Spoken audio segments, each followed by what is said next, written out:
কাজের প্রতি আগ্রহ ও সংসারের প্রতি ভালোবাসা থাকলে কিন্তু অক্লান্ত পরিশ্রম করার পরেও সারাদিনের অক্লান্তি দূর হয় এবং ভালো থাকা যায়।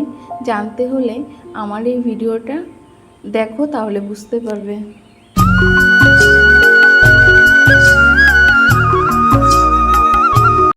কেমন আছো আমার প্রাণপ্রিয় বন্ধুরা? আশা করছি তোমরা প্রত্যেকে খুব ভালো আছো। তোমাদের ভালোবাসা ও আশীর্বাদে আমরাও প্রত্যেকে বেশ ভালো আছি। আশা করছি তোমরাও প্রত্যেকে খুব ভালো আছো।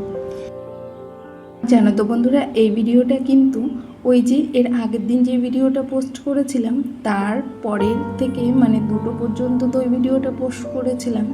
তার পরেরটুকু মানে সারাদিন 2টোর পর থেকে রাত পর্যন্ত আমি কি করেছিলাম, আজকের ভিডিওতে কিন্তু সেটাই থাকবে। আর এই দেখো, এই শাড়িটা কিন্তু আমার বাপের বাড়ি থেকে দিয়েছিল। তোমাদেরকে মানে এক ঝলক দেখালাম। আমি এবার ষষ্ঠীতে কি কি পেয়েছি বা কি কি ওরা দিয়েছে আমি কিছুই শেয়ার করতে পারিনি সেইভাবে। আবারও দেখো শেয়ার করতে পারলাম না। এখন যেহেতু আমি আবার ভাড়া বাড়িতে চলে যাব, তার জন্য সমস্ত কিছু গুছিয়ে নিলাম আর ব্যাগপত্রগুলো গুছিয়ে ঠিকঠাক করে জায়গায় রেখে দিলাম। আর এটা কিন্তু ওই 10টার দিকে করেছিলাম। পরেরটুকু হলো এই জলটা কিন্তু আমি বিকালের দিকে ট্যাপে রেখেছিলাম, যেহেতু আমার 2বার করে ট্যাপে জল দিতে হয়। আর এটা হলো বিকালবেলা জলটাই যে দিয়ে নিচ্ছি।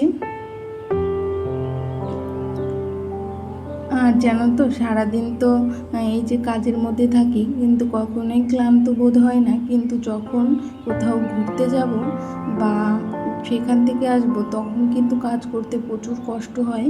আর মনে হয় আমার সামনে হাজারো হাজারো কাজ, কখন যে কাজগুলো শেষ করব মাথার মধ্যে শুধু সেইটুকুই করে।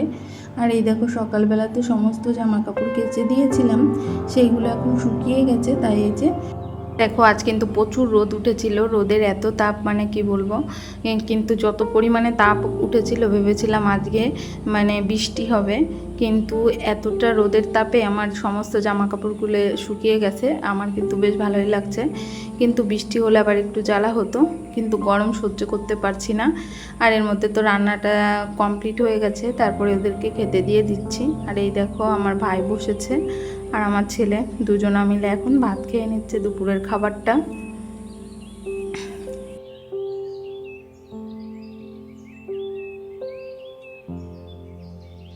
আবারও চলে আসলাম তোমাদের সামনে। শুভরাত্রি সবাইকে। এখন ওই 6টা মতো বাজে, মানে 6:30 মতো বাজে। আর আমি দেখো 6:30টার সময় সন্ধ্যাটা দিয়ে তারপরে এই যে মাম্মামকে নিয়ে এখন এই যে খাটের ওপর বসেছি এক পাহাড় জামা কাপড় নিয়ে। আর প্রচুর গরম পড়েছে, সেটা তো তোমাদেরকে আগেই বলেছি, প্রচুর প্রচুর গরম লাগছে। তার মধ্যে কুলারটা চালিয়ে নিয়েছি, চালিয়েই তারপরে এই যে জামা কাপড়গুলো ভাঁজ করে নিচ্ছি। আর এই পর্যন্ত যে সকল বন্ধুরা আমার ভিডিওর সাথে আছো, তোমাদের সবাইকে কিন্তু অসংখ্য অসংখ্য ধন্যবাদ। প্রত্যেকে এভাবে পাশে থেকো। আর এই দেখো, জামা কাপড়গুলো ভাঁজ করছি আর মাম্মামের সঙ্গে অনেক বকবক করছিলাম।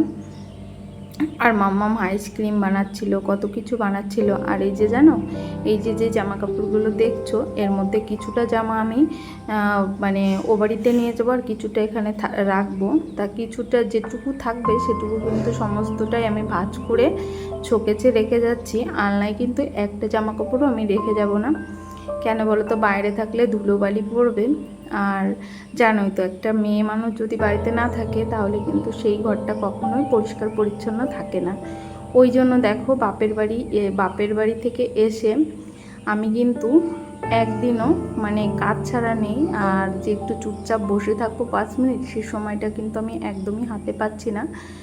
তবে আমার এই কাজগুলো করতে কিন্তু একটু কষ্ট লাগছে না। কেন বলো তো, এটা তো আমার সংসারের কাজ, আর এই কাজগুলো করতে আমি ভীষণই ভালোবাসি। আর আমি কিন্তু সমস্ত কাজগুলোই কিন্তু খুব আগ্রহের সঙ্গেই করি, কেননা কাজ ফেলে রেখে বসে থাকা এটা আমার কখনোই ভালো লাগে না। আর কাজগুলো যতটা গুছিয়ে করব, পরবর্তীকালে সেই জায়গাটা যাতে পরিষ্কার থাকে সেই চিন্তা ভাবনা নিয়েই আমি সমস্ত কাজই কিন্তু একটু ফিটফাটভাবে টিপটাপভাবে করার চেষ্টা করি, যাতে পরে আবার আমার সেই কাজটা হাত দেওয়া না লাগে। আর এই দেখো এখানে যেগুলো রেখে দিলাম সেগুলো আমি ওই নিয়ে যাব, মানে ভাড়া বাড়িতে নিয়ে যাব। তার আগে আবার এই যে আলনায় কিছুটা ছিল এগুলোও সব নিয়ে যাব, তার জন্য যে আলনাটাকেও একটু গুছিয়ে নিলাম। এগুলো কিন্তু কিছুই এখানে থাকবে না, যেহেতু এই ভিডিওটা আমি শুক্রবারে করেছিলাম আর আমি যাব কিন্তু রবিবারের দিন। আর এই দেখো আলনাটা সুন্দর করে গোছানো আমার হয়ে গেছে। আর এই কদিন ধরে তো রাতে সময়, মানে দিনে সময় পাচ্ছি না শোকেস মোছার, ওই জন্য রাতের বেলায় শোকেসটা মুছে নিচ্ছি। আর মামাম কিন্তু খাটের উপর বসে খেলা করেই যাচ্ছে।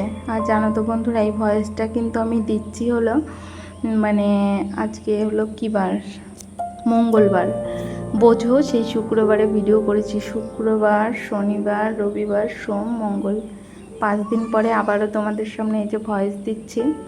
বাড়ি থেকে ভিডিওটা করে এনেছিলাম, কিন্তু এখন আমি আপাতত ভাড়া বাড়িতে আছি। আর এখানে এসেও অনেক কিছু গোছাতে হয়েছে, আর আমি ক্যামেরাবন্দি করতে পারিনি। কেন বলো তো, সব কিছু ক্যামেরাবন্দি করতে গেলে আমি কাজগুলো ঠিকঠাকভাবে করতে পারবো না, ওই জন্য যতটা পারলাম অন ক্যামেরায় ঘরের সমস্ত কাজ সেরে নিলাম নতুন ঘরের। তারপরে ভেবেছি একটু একটু করে ভিডিও শেয়ার করব তোমাদের সঙ্গে, তোমরা দেখবে, কমেন্ট করবে আমার নতুন বাড়ি কেমন হয়েছে সেটাও কমেন্টে বলো। আর এই দেখো আজকে বাজার ছিল, বাজার থেকে আলু আর সবজি কমই আনতে বলেছি, যেহেতু আমরা বাড়িতে থাকবো না, ওই জন্য আলু এনেছে, লঙ্কা আর হলো পোস্ত আর একটা বাটি সাবান। জানো তো বলেছিলাম আলুটা একটু বেশি করে আনতে, কিন্তু ওর বাবা কম করে এনেছে। আলু নিয়ে যাব, তবে নিয়েও এসেছিলাম আমি কিছুটা আলু। আমার এখানকারের আলু বেশি ভালো লাগে না খেতে। আর জানি না আজকের ভয়েসটা তোমাদের কেমন লাগবে। আজকের ভয়েসেও প্রচুর কথা শুনতে পাবে তোমরা। দেখলাম আজ 3-4 দিন তো মানে কোনো ভিডিও আমি দিতে পারছি না। আমার প্রিয় বন্ধুরা আমাকে কমেন্ট করে অনেক কিছু জিজ্ঞাসা করছো, ওই জন্য দেখো এই ভিডিওটা পোস্ট করলাম। আর এই কাঁচকলাটা এর আগের দিন বাজার থেকে এনেছিল, সেটা এখানে ছিল, তাই ভাবলাম এখানে থাকলে না লাল হয়ে যাবে কলাটা, হলুদ হয়ে যাবে, ওই জন্য এখান থেকে বের করে এখন সমস্তটাই ফ্রিজে রেখে দেবো। আমার একটা অভ্যাস খারাপ হয়ে গেছে জানো তো, সবজি বাজার থেকে আনার পরপরই ফ্রিজে রাখা। কিন্তু এখন এই যে যখন আমি ভাড়া বাড়িতে এসেছি, ফ্রিজটা তো আনিনি, তখন আমি ফ্রিজটাকে খুব মিস করছি। যেহেতু আমি সবজিগুলো বাজার থেকে আনার সঙ্গে সঙ্গেই ফ্রিজে রাখি, সেটা তো এখন এখানে করতে পারছি না। আর সেদিন রাতে কিন্তু আমি পকোড়া করেছিলাম, আর দুপুরে তো হয়েছিল হাঁসের মাংস, তার সঙ্গে ডাল হয়েছিল। আর এই যে রাতে হচ্ছে পকোড়া, চিকেন পকোড়া। আর পকোড়াটা এই যে ছেলে খেতে চেয়েছে তার জন্য। আর কি বলবো, ভাই এসছে তো, আরও দেখলাম যে ভাই আছে, আর ভাইয়ের সামনে যদি আমি চিকেনটা কেটে রেখেছি পকোড়া করব বলে, আর আমি যদি পকোড়া না করি ও কিন্তু চলে গেলে আমার ভীষণই খারাপ লাগবে। ওই জন্য পকোড়াটা বানিয়ে আমার ভাইকে খেতে দেব, ভাই সঙ্গে সঙ্গে আমরাও খাবো। আর এই দেখো এখন কিন্তু পকোড়াগুলো লাল লাল করে যে ভেজে তুলে নিয়েছি, আর এই যে আবারও কিছুটা দিয়েছি। তাই প্রিয় বন্ধুরা আবারও বলছি, এই পর্যন্ত যে সকল বন্ধুরা আমার ভিডিওর সাথে আছো তোমাদের সবাইকে ধন্যবাদ, আর গুড নাইট সবাইকে, টাটা, বাই বাই।